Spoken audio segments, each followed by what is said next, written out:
Assalamualaikum warahmatullahi wabarakatuh. Salam sejahtera, jumpa lagi dengan saya Atar dari PMB Project.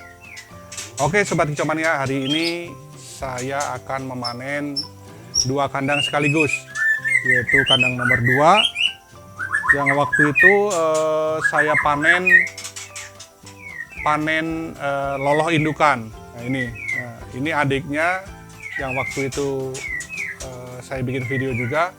Hari ini akan saya panen, ini 2 ekor, dan juga ini di kandang nomor 3 akan saya panen juga hari ini. Kebetulan hampir berbarengan menetasnya, jadi cuma beda 1-2 hari. Yang ini 2 ekor, yang ini 3 ekor. Nanti setelah saya panen, jantannya ada di sini. Nah ini kandang poligami, jantannya di sebelah sini. Nah, ini sementara udah mengeram 3 butir. Nah, nanti setelah ini saya kondisikan, nanti jantannya akan saya pindahkan ke kandang nomor 2. Seperti biasa, sebelum kita panen, jangan lupa untuk like dan subscribe channel PMB Project agar saya dan tim selalu bersemangat untuk membuat video-video yang semoga bermanfaat untuk Sobat Kicau Mania semua. Terima kasih.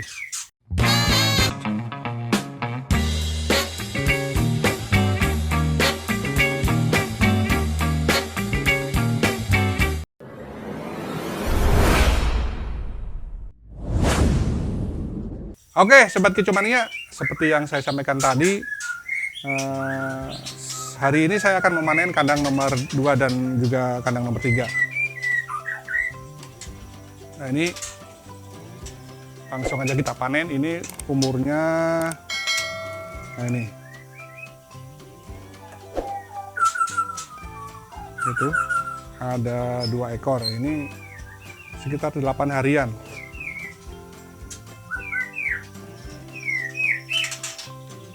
Nah ini kemarin yang kakaknya saya loloh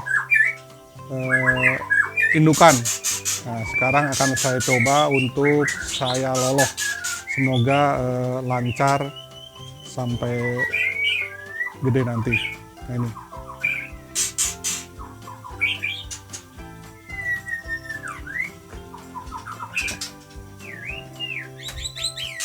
Nah ini.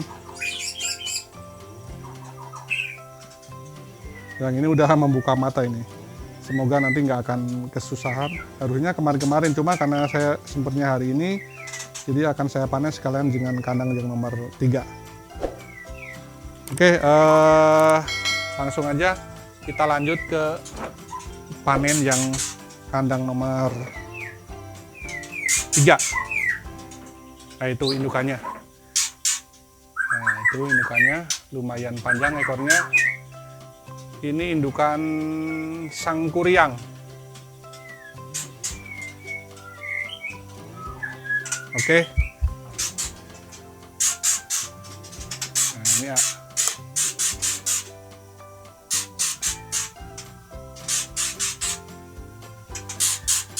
Tiga ekor. Ini umurnya kurang lebih sekitar 7 harian.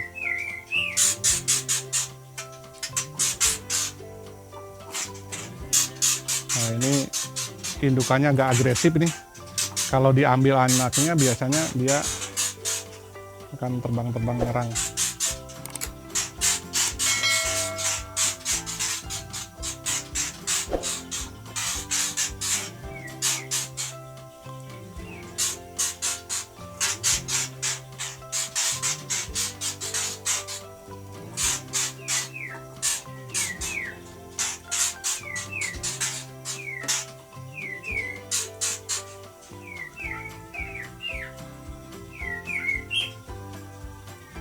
Nah ini.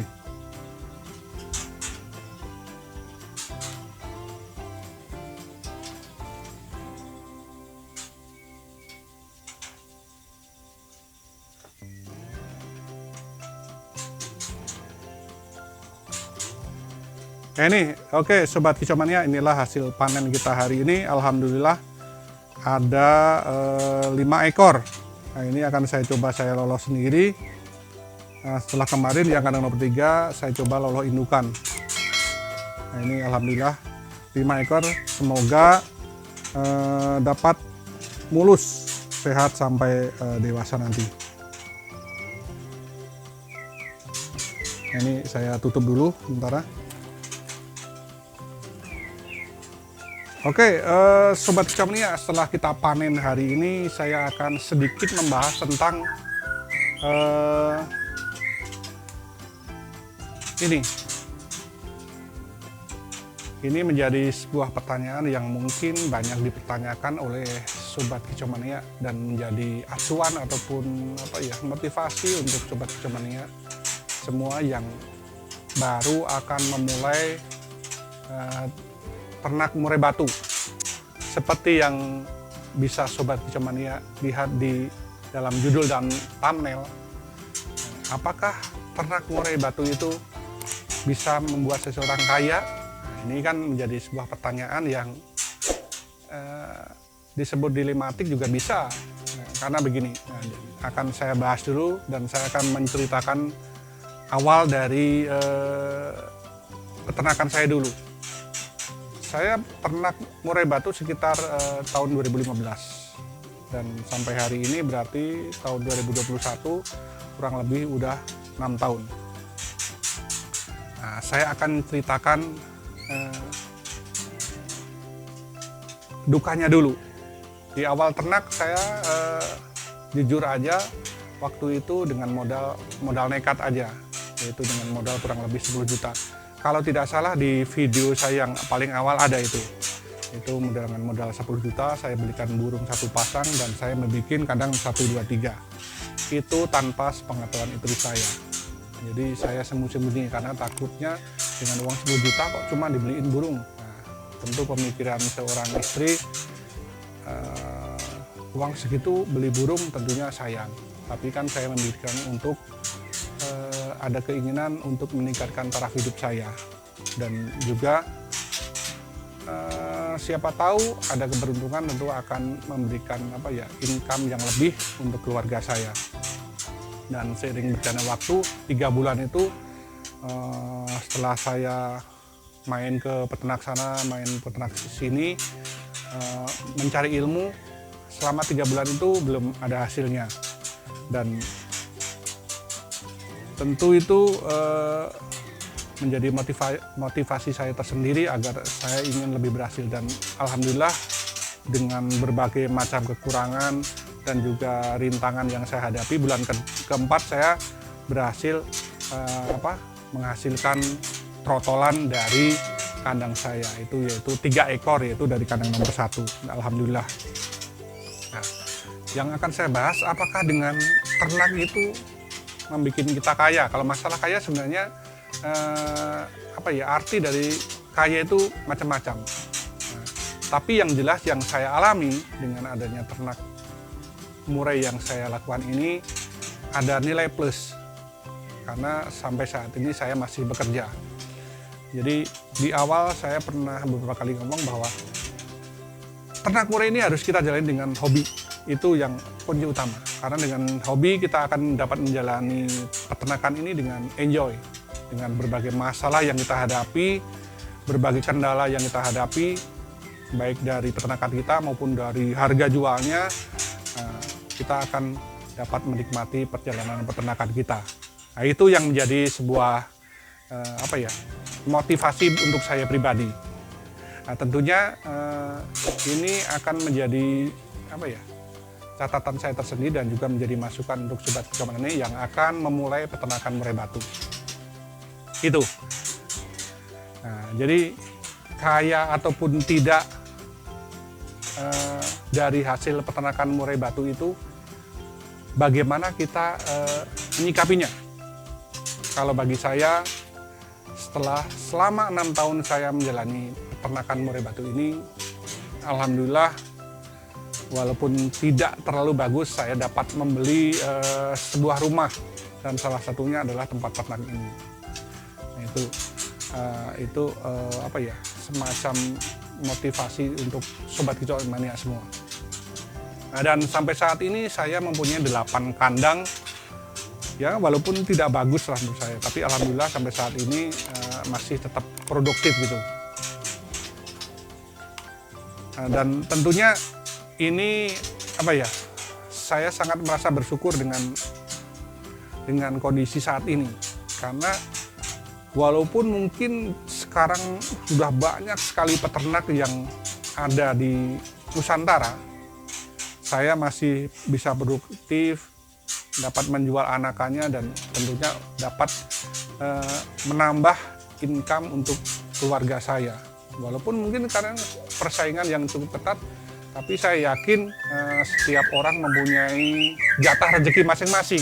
Jadi kita tidak perlu apa ya, semacam pesimis enggak juga. Karena memang awalnya saya membuat peternakan ini dengan apa ya, hobi. Nah, kalau secara kalkulasi sebenarnya kalau kita mengawalinya dengan hobi, kalkulasi hitung-hitungan untung rugi, sebenarnya kalau kita sudah berjalan peternakan, insya Allah kita akan mendapatkan keuntungan dari peternakan murai batu ini. Nah oke, nanti sebelum kita jelaskan, kita lihat dulu sih sampai saat ini sekarang bulan Juni tahun 2021, nah, ada beberapa kandang saya dan juga hasil-hasil ternak yang mungkin bisa dilihat oleh Sobat Kicomania semua. Oke, nanti akan kita lanjutkan obrolan kita kali ini, tapi kita akan mereview dulu kandang-kandang saya ini. Nah, ini kandang nomor 8 ini. Kandang nomor 8, kandang poligami. Posisinya sekarang lagi ngeram. Ini. Lagi ngeram. Nah, ini jantannya dipoligami dengan kandang nomor 2. Ini kandang nomor 8. Kita lihat ini kandang nomor 1. Ini kandang poligami juga. Jantannya sementara lagi saya refresh, kemarin agak kelihatan gemuk. Nah ini betinanya kemarin bertelur tapi jong. Nah ini kandang nomor 1. 1, 2, 3. Kandang nomor 3 yang barusan kita panen. Oke. Nah, ini. Kita lanjut. Ini kandang yang lagi penjodohan. Ini si Innova ini. Si Innova. Nah, ini kandang nomor 5. Kandang nomor 5 ini lagi netas. Betinanya masih di sarang tuh. Nah, ini betinanya. Nah, ini. Kemarin udah saya lihat udah ada apa ini, kulit telurnya. Nah ini, nah ini 1 hari yang lalu nih, udah netes, udah nggak tahu, belum saya cek berapa ekor netesnya. Nah ini lanjut ke sini. Nah, ini adalah kandang nomor 6. Nah ini adalah bajak laut JW. Nah ini udah beberapa burung saya kirim ke Surabaya, Jakarta, anakannya gitu maksudnya. Ini baru beres mabung. Kemarin mabungnya bersamaan, jadi saya jadikan satu, tidak saya keluarkan sengaja karena memang banyak burung lainnya yang tentunya kalau saya keluarkan menyita waktu saya kalau mengurus di luar. Oke lanjut sini, ini kandang nomor 7. Ini si Kuku Bima. Kuku Bima lagi dorong ekor ini posisinya. Ini baru belum full ini, paling baru sekitar 3/4-nya. Ini karena dia ekor sekitar 20-an. Lanjut kita ke sini ya.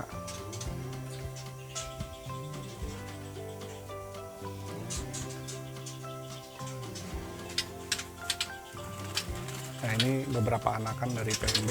Ini yang kemarin loloh indukan. Nah ini cukup apa ya, kurang jinak sih. Ini baru proses penjinakan. 2 ekor yang kita panen kemarin di kandang nomor 2. Ini lagi dorong ekor.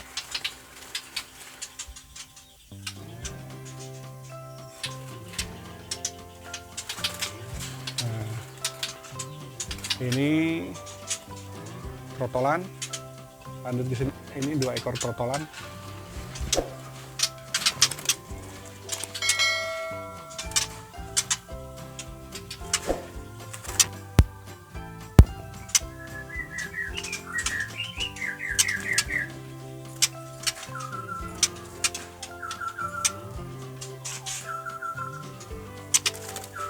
Nah itu yang di atas, yang di sangkar atas itu betina-betina siapan.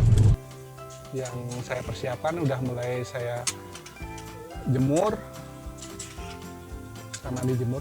Nah itu. Di sebelah sini.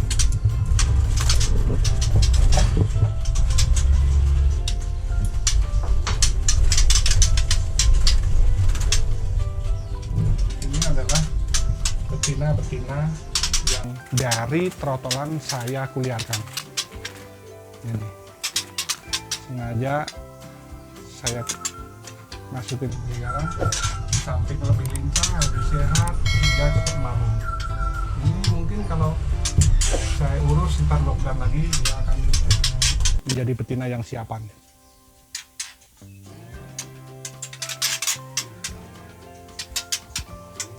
Oke, kita masuk ke dalam lagi.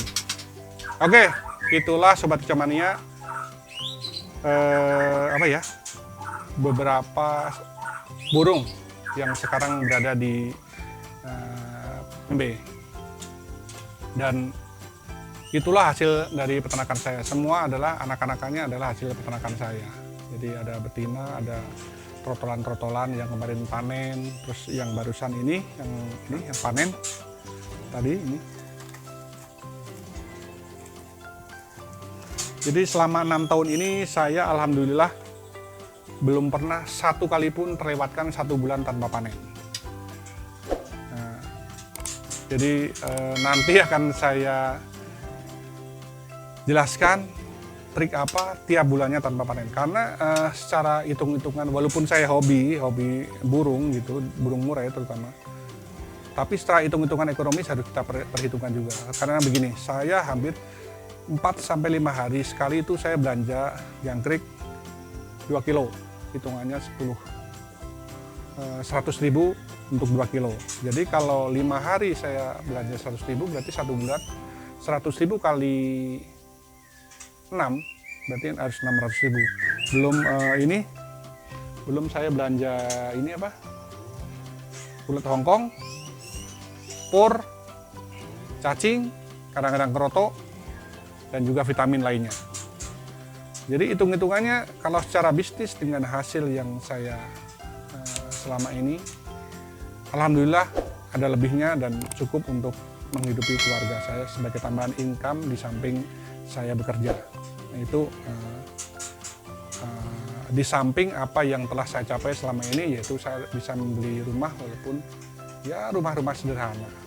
Yang penting nyaman untuk saya tempati dan menjadi salah satu tempat ternak. Dan untuk rekan-rekan yang pernah main ke sini, walaupun tempat saya sederhana seperti ini, alhamdulillah dari 8 kandang ini udah menghasilkan ratusan ekor trotolan. Dan sampai saat ini hampir mencapai 500 ekor karena saya menghitungnya dari ring yang sudah saya keluarkan.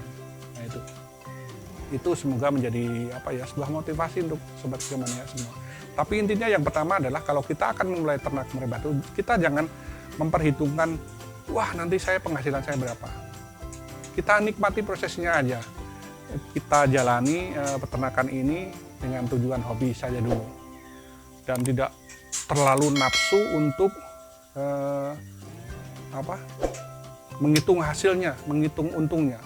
Kalau kita melakukan peternakan ini dengan suatu kesenangan, hobi, tentunya hal-hal atau rintangan yang kita hadapi tidak akan terasa.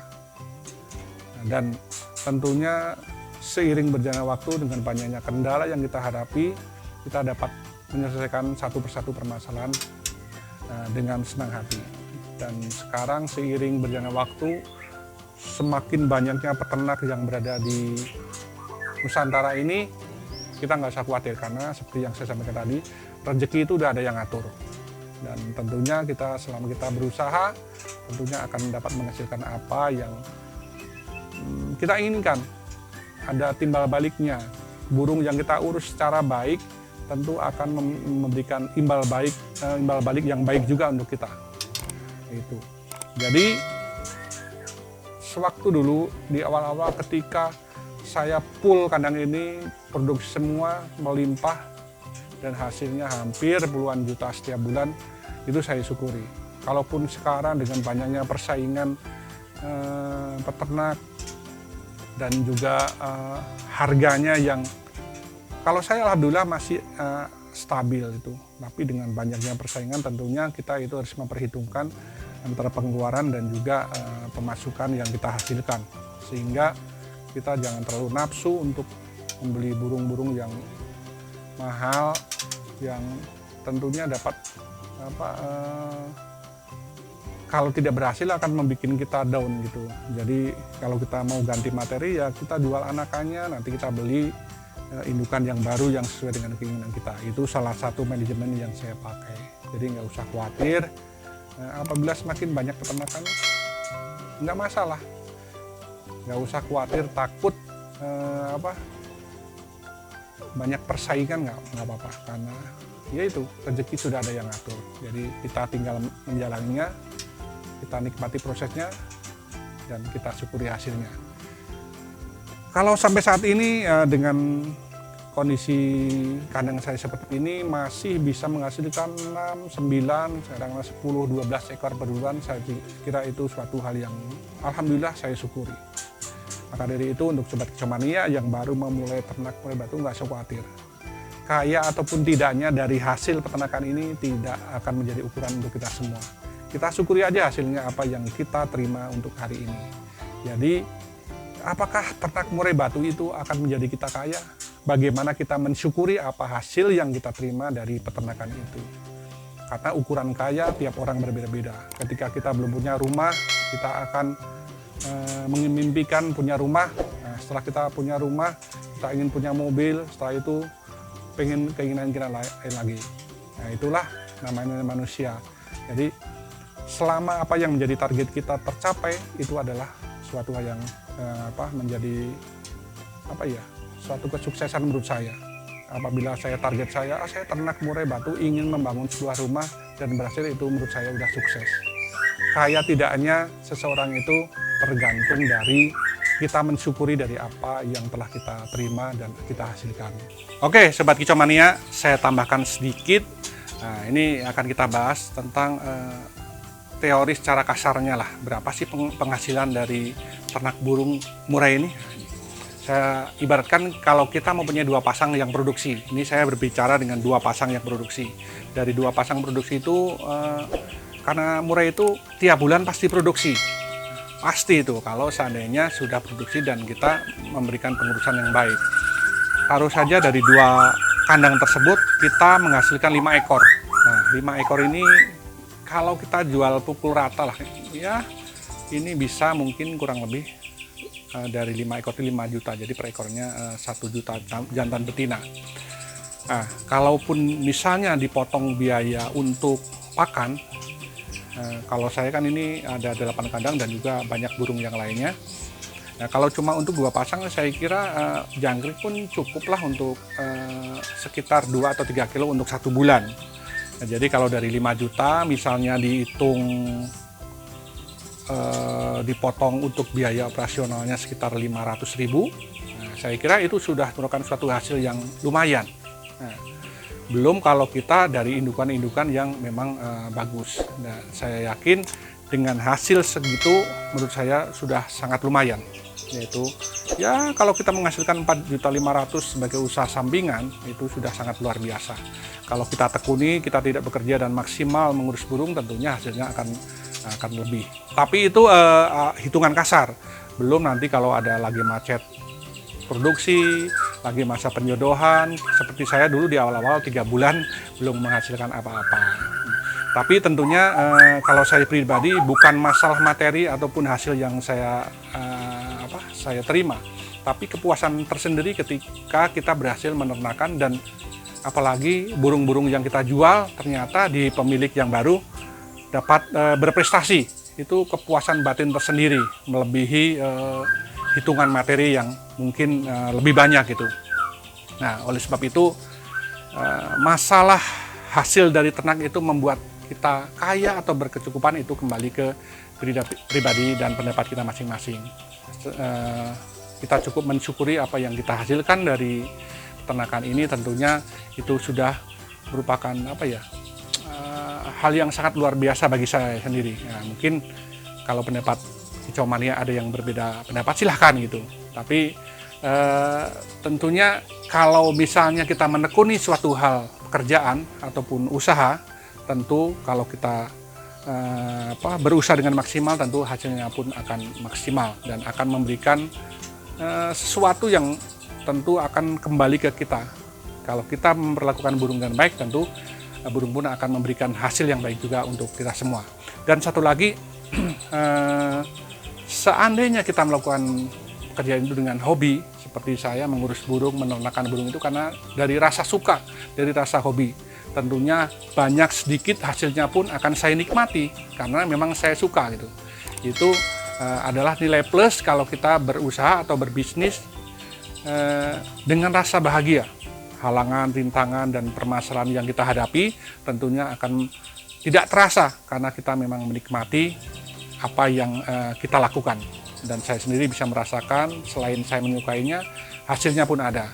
Saya bisa membeli rumah yang dulunya saya cuma ngontrak, bisa membeli rumah walaupun ya rumah-rumah sederhana. Yang penting saya nyaman, keluarga saya ada tempat untuk berteduh gitulah. Nah, mungkin itu saja tambahan dari saya. Oke, Sobat Kicau Mania, mungkin itu saja panen dan juga review dan juga pembahasan singkat tentang apakah ternak murai batu itu akan membuat seseorang kaya. Nah, itu kembali ke pribadi masing-masing. Silahkan di komentar nanti bisa disampaikan pendapat Sobat Kicau Mania. Kalaupun ada berbeda, itu wajar karena setiap orang mempunyai pemikiran masing-masing. Tapi saya yakin setiap kita mau berusaha, kita berhasil atau tidaknya, yang penting kita berusaha. Banyak sedikitnya, kaya atau enggaknya, itu kembali ke pribadi kita masing-masing. Dan bagaimana cara kita mencikapinya dan juga cara mensyukurinya. Mungkin itu saja untuk Sobat Kicau Mania yang mungkin ingin menanyakan tentang hal ternak. Boleh nanti di kolom komentar ataupun di nomor WA saya. Kalaupun ada agak lambat menjawabnya, maaf sekali karena saya juga sambil bekerja. Dan jangan lupa untuk singgah di media sosial kami yang lainnya, baik di Facebook maupun di Instagram. Dan jangan lupa like, comment, share, dan subscribe untuk channel PMB Project. Serta untuk menyalakan lonceng notifikasi agar Sobat Kicau Mania bisa mengikuti video-video dari PMB Project. Sekian dan terima kasih. Salam Jaya Lestari.